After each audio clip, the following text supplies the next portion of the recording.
Hello and welcome to Ukraine Situation Report 542. We're talking about what's happening in Ukraine, both at the front and behind the lines, and that's our topic today. Certainly, one of the possibly more important reports, namely that the American Secretary of State says the United States security guarantees for Ukraine are ready to be signed. We will talk about that, as well as everything else that has happened and is worth mentioning. And afterwards, as always, there will be a Q&A session. I'll be live on Twitch about 30-40 minutes after this stream. Probably playing some War Thunder, but we'll see. But with that, let's move on to the events, to the war itself. And here, the Russian TASS reports that Russia has handed over 1,000 fallen soldiers to the Ukrainians and has only held back 38. This is then easily used for propaganda. But the reason for this is quite simple. Russia is advancing, and during the same period, Ukraine will not make great efforts to recover fallen soldiers in front of or within their own lines, especially because of the drones. It's absurd to believe that Ukraine would leave their positions, go 500 meters ahead to collect a body, and then carry it for kilometers to the rear under constant drone threat. That means they simply remain there, and these bodies stay where they are until the front has moved far enough away for recovery to be possible. And since the front is moving in Russia's favor in almost all areas, it's Russia that ends up taking possession of the remains of enemy soldiers in large numbers, unlike on the Ukrainian side. So the claim that the ratio is actually 1,000 to 38 is absurd. It has nothing to do with reality. The actual ratio is another question, with explanations but less evidence. As I said, these numbers must be interpreted so they actually convey some meaning. They are only meaningful because they are simply dictated by the movement of the front. Then the Russians once again executed Ukrainian prisoners of war. That is, murdered them. This time it was several border guards in Chernihiv. They had surrendered during a Russian attack across the border and were then murdered by the Russians. Let's move on to the developments along the front. And there we have from Sumy. Sumy is up here. No reports from Sumy. In Kupiansk and from Veliki Burluk, we have no changes that I can document. In Kupiansk, we have a geolocated recording where Ukrainian troops take a Russian position here and defeat the Russians there. Interestingly, that's roughly here, in this area. The video is probably a few weeks old. That's not entirely clear. That means at least there were Russians there at some point when they were last there. On the pro-Russian side, they've acted several times as if they already control all of this here. Maybe Russians were moving further forward there at some point. And it did indeed look like a shelter that was well built. So either it had been taken by the Russians before and was set up by the Ukrainians, or the Russians were actually there for a longer period and were able to take it. Unfortunately, it's not possible to determine exactly. That means we still can't really see how the front has moved from this. Except, of course, that we have the information that Ukraine defeated the Russians at this position.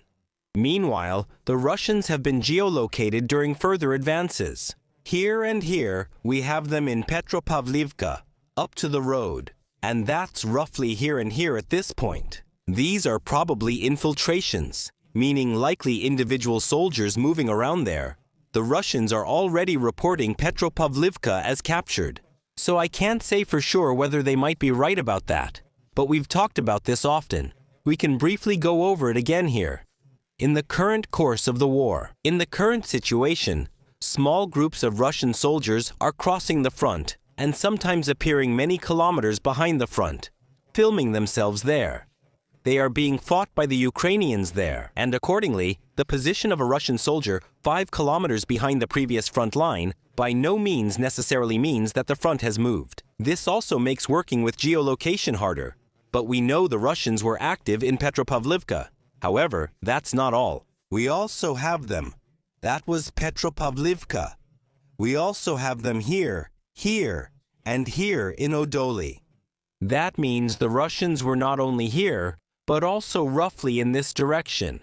In this direction, they would have moved south. And that's not all, because we later geolocated them in Kupiansk-Vuzlovyi, in the northern part of Kupiansk-Vuzlovyi. That's roughly here again. That means I can't say yet what has happened there based on this. As I said, we've often had situations where we had geolocations that supposedly implied a drastic change in the front, but they didn't correspond to reality. But at least there were apparently deeper advances by Russian infiltration troops here. At least we can confirm that visually. They were able to advance up to 11 kilometers, or if we start from a point just north of Piszczane, about 10 kilometers into territory mostly controlled by Ukraine. We can't determine how the front moved from this, but we do see major movement on the eastern side of the Oskil now. And of course, we'll keep an eye on that in the coming weeks. Unfortunately, I can't say more at the moment about whether this is a permanent change or not. We'll have to wait and see. I can't say more right now. That's all from Kupiansk, with no updates from Borowa. Near Liman, Russians have been seen closer to the town itself. We've geolocated this just northeast of Liman. We last saw the Russians on this road here, heading toward Liman itself. The Russians are also moving closer to Liman here. They probably haven't established themselves yet, but they're on the outskirts of the city. Have you arrived there by now? As far as you can see, right? Again and again. At least they're arriving there with infiltration troops. That's it from the region. I haven't noticed anything new towards Sloviansk, the former Siversk direction. Nothing has changed there recently, so we'll go straight on towards Kostiantynivka. And in Kostiantynivka, we have a geolocation. Let's do it here, where Russian soldiers are spotted here. That's in this area. That means this is an area. Certainly another infiltration, especially since we have Ukrainian geolocation. Let's do it properly in the right colors. We have Ukrainian geolocation roughly here and here. So, in this area, Ukrainian soldiers are still operating, but there were Russian soldiers there. The infiltrations into Kostiantynivka are, of course, continuing. That's it from the region. No changes observed in Dobropilya's direction. And in Pokrovsky, the Ukrainians were in the northwest of Pokrovsk itself, heading towards Pokrovsk. At least that's what Russian shelling implies, meaning there were Ukrainian soldiers here on the northwestern edge. That should even be in this area, which is shown as Russian-controlled on the pro-Ukrainian deep state map. So that's another indication that the Ukrainians still have a presence in Pokrovsk and in Minorad. So also here, visual confirmation of that, without us being able to conclude any real change in the front from it. Towards Myshova, we have the Ukrainians. Myshova is here. We have geolocated the Ukrainians there. In Novomykolaivka, here at this point, a fresh geolocation in the southern part of the settlement. This is the contested area here, where we can see that the Ukrainians are still in Novomykolaivka and continue to hold out there. In the direction of Pokrovsky, the Russians have been spotted in Ternuvate, which could mean a dangerous breakthrough. Especially since that would mean they have also crossed the river here and taken the high ground. We have that right here at this spot. They were spotted on the western part of the village of Ternuvate, which could theoretically imply that it has been taken. However, the Ukrainians themselves say that it was an infiltration group that showed their flag precisely to create the impression that the village had been taken. We've often discussed that this is done for psychological reasons and to report military success to higher-ups. At least, the Ukrainians say that they identified this infiltration group and then destroyed them. It's hard to know how true that is from afar. But at least we have visual short-term confirmation of Russians in Ternuvate, and then we also have changes towards Zaporizhia. There, the Russians have probably taken the village of Lukyanivsky. At this point, that's already northeast of Stepnohirsk. At this point, the Russians are in the eastern part and have probably taken control of the village. And as for Stepnohirsk itself, we have the Russians in the northwestern part, and then quite a bit further north from there. On the map, that's about here and here. The pro-Ukrainian deep state map marks this as a contested area. What we would have confirmed in this regard, meaning the capture of the villages themselves, has not yet been proven. So, overall, the front is moving slowly, But overall, we're seeing somewhat faster movement again than we saw in the past weeks. That was to be expected, and we had already talked about it in previous situation reports, that with improving weather, it was to be expected that the pace from the Russian side would pick up a bit again, and that's about the scale of it. We're really talking about a little bit. That means we are not seeing a collapse of Ukraine anywhere, and we are not seeing rapid advances. We are just seeing notable advances again. How long these will last is actually a completely different question that we haven't answered yet. That, of course, is still open. Overall, though, things remain largely unchanged. It will be interesting to see what happened east of Kupiansk. We'll need to watch this in the coming days and weeks, but I don't see any major changes. I also have some interesting recordings. Here we have Ukrainian soldiers on a vehicle. I'll turn on the sound. Thank you. That's music. So unfortunately, I can't play it. And that was a first-person view drone that was shot down here by the Ukrainian side. There we can see how tight it can get. I'm not completely sure with what. To me, the shooting sound resembled a shotgun, and it looks like my picture is in the way right now. It looks like a semi-automatic shotgun, based on the bullpup principle. But I can't say for sure, at least that's what we see here, but it's interesting. So, once again, we see a video here that shows that while a shotgun is certainly not the ideal tool to fight drones, it is definitely a possible option, and it's used as a last resort by soldiers on both sides to still have a chance in such a situation. The Russians are also attacking in the rear areas with drones, and there, they have released a video where they attack and hit Ukrainian fighter jets far behind the front lines. In the process, Sukhoi 27 fighter jets and F-16s are hit, which is quite dramatic at first. Here we can see the approaches, how successful each of them was, or to what extent they actually resulted in successful hits. I think that's not always clear to see. But what we can see here is that Russian drones are operating far behind the front lines. By the way, the numbers are probably not as dramatic as they might seem at first glance, even though you can see hits here. Because pictures have shown that, for example, the two Sukhoi 27s have been parked there for a while.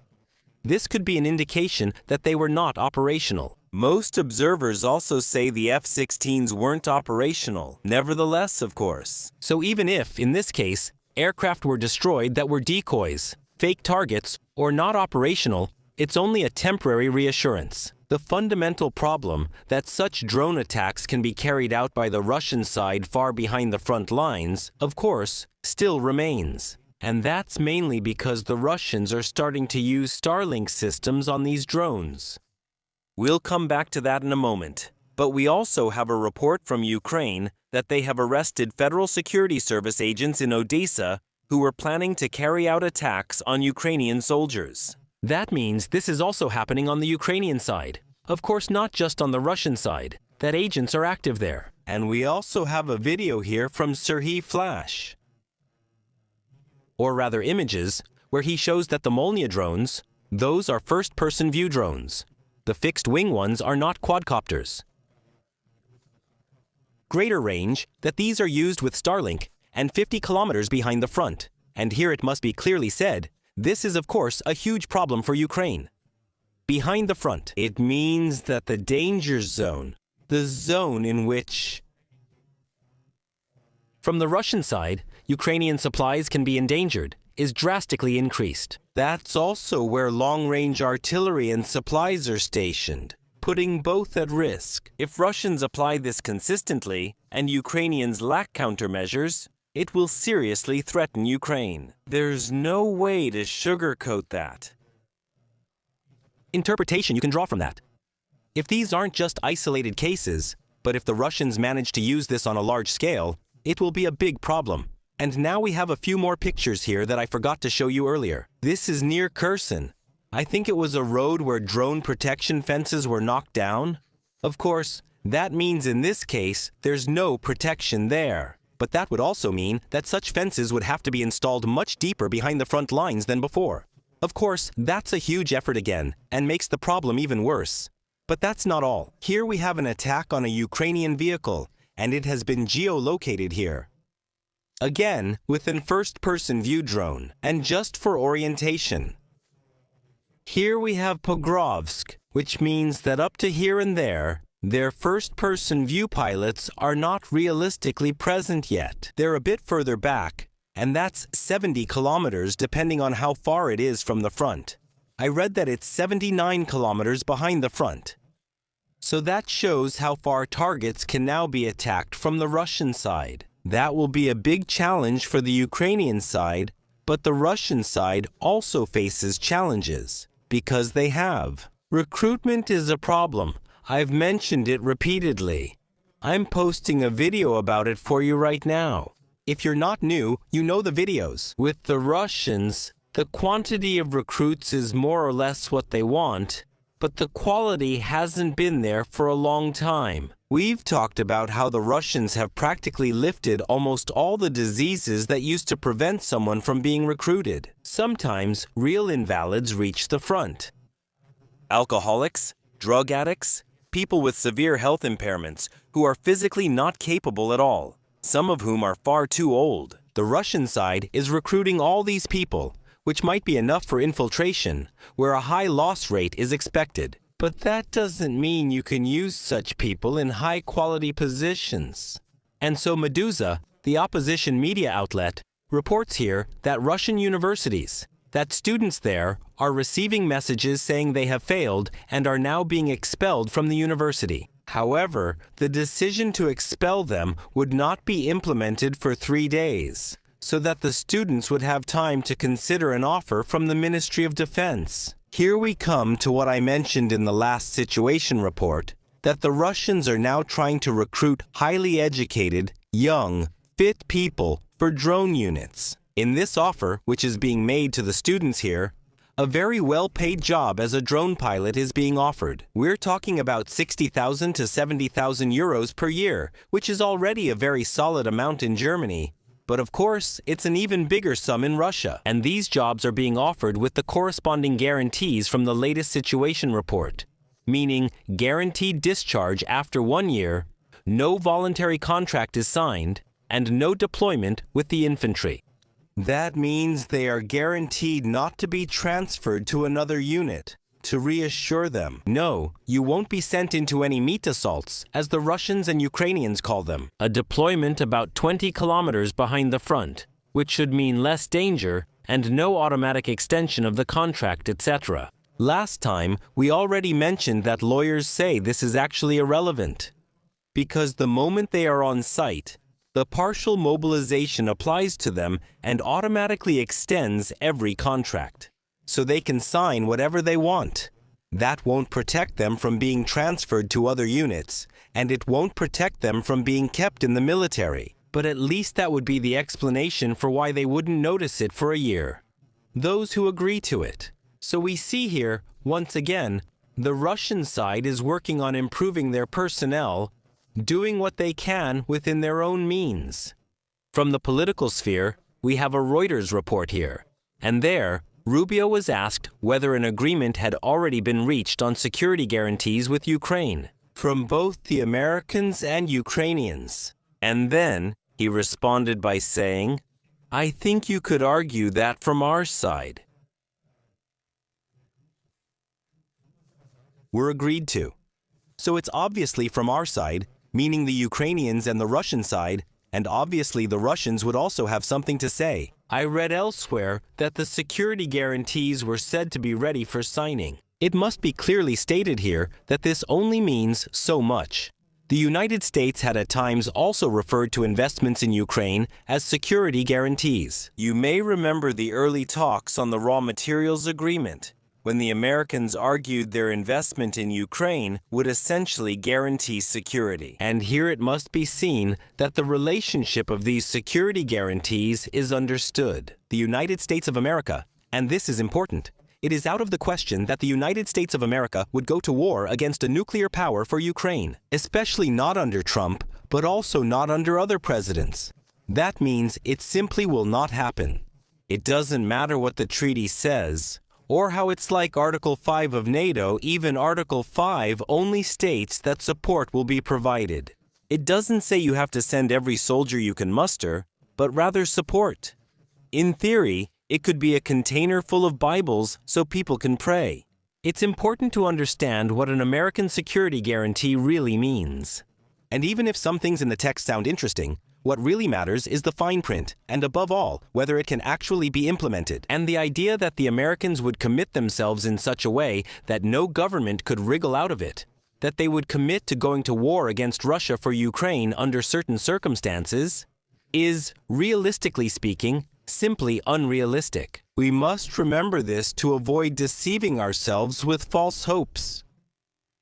In my view, security guarantees mostly involve arms deliveries, and I already talked about this last time, that I imagine something like a Ukraine Relations Act, modeled after the Taiwan Relations Act. So a guarantee that Ukraine can equip itself with weapons, that it can buy in the United States, which would enable it to defend itself. The Kremlin, unsurprisingly, of course, rejects any kind of security guarantee. And as I said, that's not surprising at all. And the crucial point is that you can talk a lot about security guarantees, but the other side must at least agree to a deployment. For example, Europeans considering sending troops to Ukraine must be prepared to send them even if Russia might attack.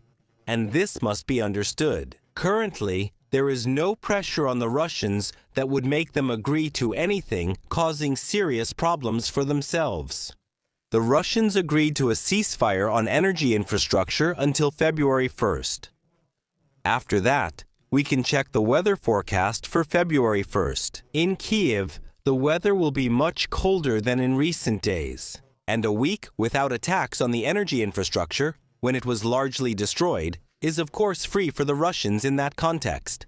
And it's just window dressing. Especially since, in theory, they have the opportunity to stockpile weapons until then and then simply launch a bigger wave.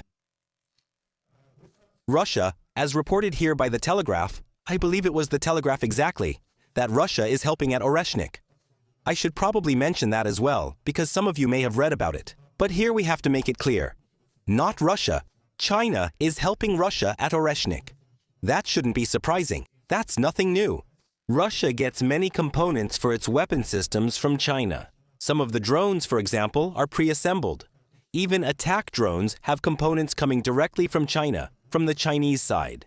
And that's for weapons. Also, for example, with the first-person view drones, most of the components come from China and are only assembled in Russia. What isn't made there is mostly produced on computer numerical control machines, which themselves come from China. None of this is new, in the sense that the Chinese are involved in the production of Oreshnik. Transshipments, like the computer numerical control machines mentioned in the article here, are not really something spectacularly new. That's well known. Then we have news from France that the French have released the Shadow Fleet tanker they had detained. Macron says the laws do not allow the ship to be detained. However, he announces that he wants to change the laws to allow this in the future. Of course, the question will be whether he can get the law changed and how long that will take. And regarding German-Ukrainian cooperation, there is another report here. Rheinmetall has at the Romanian border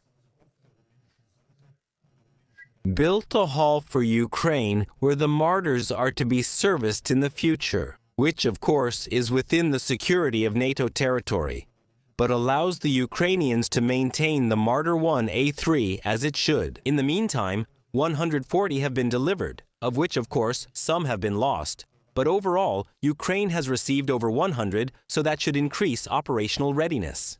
And that's it for the situation report at this point.